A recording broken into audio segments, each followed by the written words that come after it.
Hundreds of aggrieved supporters of the ruling All Progressives Congress on Thursday stormed the National Secretariat of the party in Abuja to register their anger over their preferred choices as new members of the National Working Committee.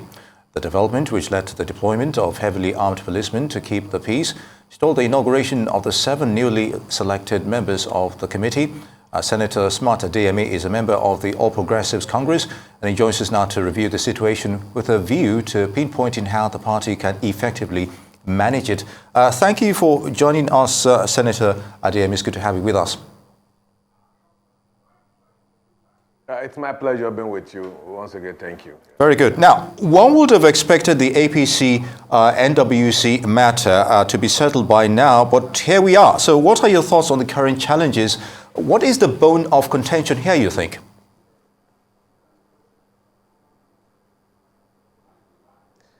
Well, I don't think there's anything to worry about the issue that happened yesterday at the APC Secretariat. It is normal for a successful political party like the APC to have quite a number of people trying to show interest and make sure that they are so recognized, especially those who believe that they work for the party, including those who were docile in the course of the campaign and those who were playing the game of let us see how it goes. Of course, there are those who put in all their best to ensure the victory of the party. But I don't think what happened yesterday was anything to worry about. Don't forget that we have a president who is a politician. President Bola Ahmed Tinubu today personified the dictionary of contemporary political history of Nigeria. So, to a large extent, I don't think we have any reason to be apprehensive as to what happened yesterday. Of course, some people felt that they should be consulted. Some people felt that some people should be included, but everybody cannot get into the list. So it's a normal thing. Make no mistake about it. The APC is still the most formidable political party, and we are lucky to have a formidable president, effective president, who presides not just over the country, it's the nation. He presides, is the leader of the party, and he's well grounded in this business or this game of politics. So there's nothing to worry about what happened. I'm sure some of the opposition party may want to score some cheap political points. But the APC is the big elephant politically in Nigeria today when you talk about the party politics. And there's nothing to worry about. We are formidable, we are on ground, and the party is being repositioned. I mean, the nation is being repositioned to be able to meet the needs and the aspiration of Nigeria. Don't forget that over the years, there have been a lot of misplacement of priorities for Nigeria, and they have to be corrected. And we have a president who is courageous enough to tell us the situation of things, rather than allowing the country to sink, is repositioning the country economically, socially, and to make sure that we stand once again in the committee of nations as a nation to be respected. So the APC is still the most formidable party. What happened is normal. It's nothing to worry about. It has been resolved, it has been resolved. So let me use your medium to let the opposition get to know that it has been resolved, because the president we have is not just a city president, he's a president who is very grounded, who is well educated, who knew the country decades ago. He has been crossing, and when you talk about crisis, I think President Bola Ahmed Tinubu is one man who he has seen it all. So there's nothing to worry about the APC under the leadership of Asiwaju as the president of this country. Now, Senator Smart, Senator Smart Adeyemi, it's very easy to be dismissive, or to normalize what happened yesterday.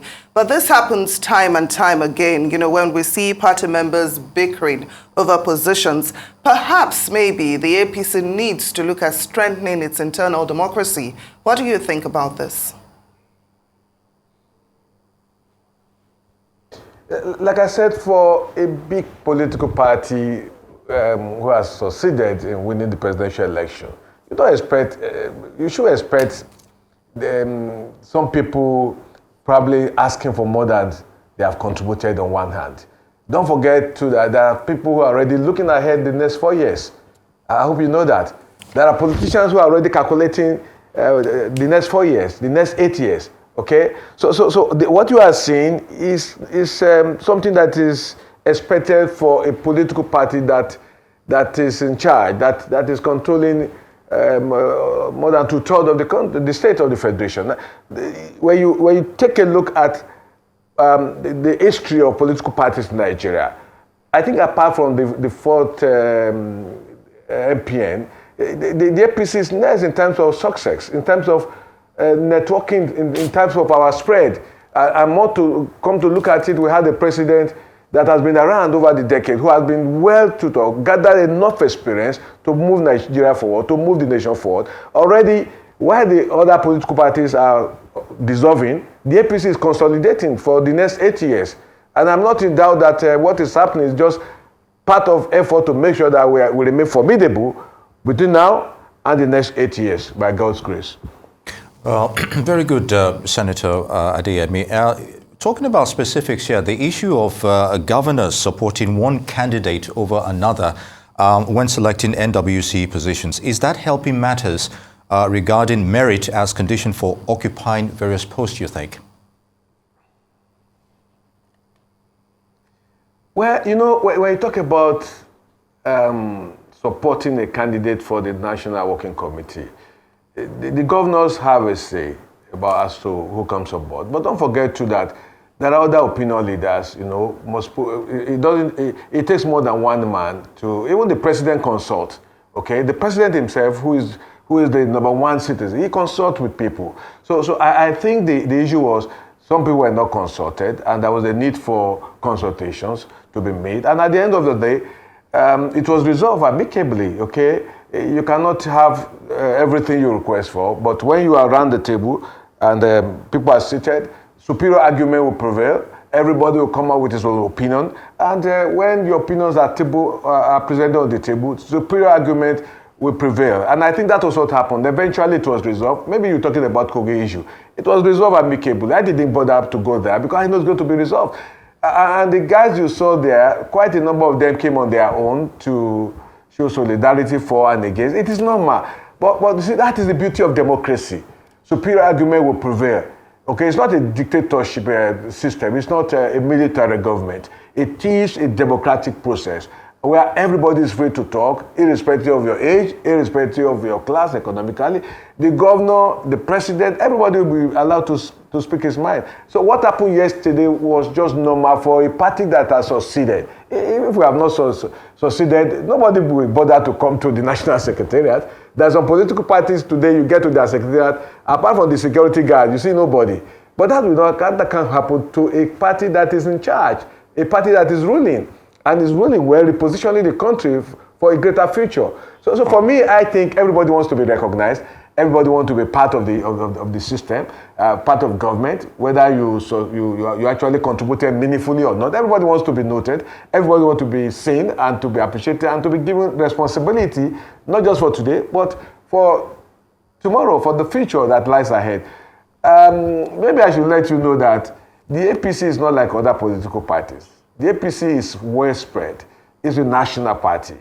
And don't forget too that when you talk about the states, and the composition of APC today, the best of the brains, the best of the politicians are the people you see in the APC. The people you can call true nationalists. They are the people you see in the APC. They are not people who are driven by sentiment, okay, of tribe or religion, okay. That's why the APC is so formidable today, and it's going to be so under Asiwaju because Asiwaju is a man who has built people across this country. He has built. There's no state you wake the president up. He will count 50, 30, 100 people for you who are his associates. So that kind of a man, under him, you can be rest assured that there could be disagreement, but it's going to be resolved. It has been resolved. So please tell the opposition we have resolved our issues and we are at peace again, and we are cruising on. Senator Adeyemi, we're very happy to hear that. But some analysts believe that it seems the new leadership of the APC is a little bit impulsive and, you know, they like to put the cart before the horse. You talked about everything being resolved, you know, consultations have been made, dialogue. But shouldn't that have been done, you know, before the inauguration in order to make things seamless instead of chaotic and a bit untidy, just like Nigerians have witnessed with the removal of the fuel subsidy? No. I think you want to mix up issues here. While the president was campaigning for this office, he said the economy is not in good shape. And there'll be need for surgical operation. There'll be need to restructure quite a number of aspects of our national life, including our economy. Okay, and you will agree with me that if you look at the budget in the last 4 or 5 years, a good percentage of what we budgeted for national expenditures, fund subsidy. In essence, Nigeria was subsidizing for other nations of the world. And this government has said there's going to be effective palliative measures that will cushion the effects and the pains. I mean, what do you expect of a president than what the President Bola Ahmed Tinubu did? He came up to say, I feel your pains. I know you are going through a tough time. So in essence, he's conscious of the fact that Nigerians are passing through a tough time. But we need to pass through this system, this period, so that we can have a new Nigeria where there be effectiveness in the management of our resources. Today, the state government are getting more than what they were getting before. So the president have told the governors that they have to perform because they are receiving far more than what they were receiving before. How? Because the subsidy had been gone. And what they are trying to do is to manage the resources we have effectively in order to improve the socio-economic development of the nation and improve the individual, making sure that people can go home and sleep and have their 3 square meal. Now, having said that, let me just say, tell you this. What happened in the APC is normal for a new leader. The national chairman of the APC is a new man on seat. So you should expect him to have for 1 or 2 months to study the ropes. And of course, in doing that, you have to put the National Working Committee in place. So what happened is normal. It's not a magician. Okay, this is the man who succeeded as a governor in Kano State and is now shadowed with the responsibility of managing the largest political party in Africa. So it is normal for us to have these challenges. These are normal things when you take over a new position. There's nothing to worry about. This is not an issue to be discussed in the first instance. When you told me to come on board, I was saying that is the issue that happened yesterday. It's not an issue. But again, I know politicians, especially the opposition, they want to rubbish the APC at all costs. Let me tell you, the APC, I repeat, is the most formidable political party today. And that is to tell you that our issues, our challenges will be resolved because we have a president who is not a novice. Is a president who is well grounded in this business of politics. Is a man who is experienced, who has administered and governed one of the largest and one of the most complex states in Nigeria, Lagos State. And is a man who has built bridges and built men across. The last time I was speaking here, I told your colleague, Ruben Abati, that Ruben, you and I were Asiwaju's boys in the last 25 years. Asiwaju brought many of us up in the media. Okay? So what I'm trying to say in essence is that Asiwaju has built people across all the professional bodies you can think of in this country. So for that kind of a man, he has a pool of people who will give him ideas, who will let him know what is happening. And the man is very much aware of our pains, our problems.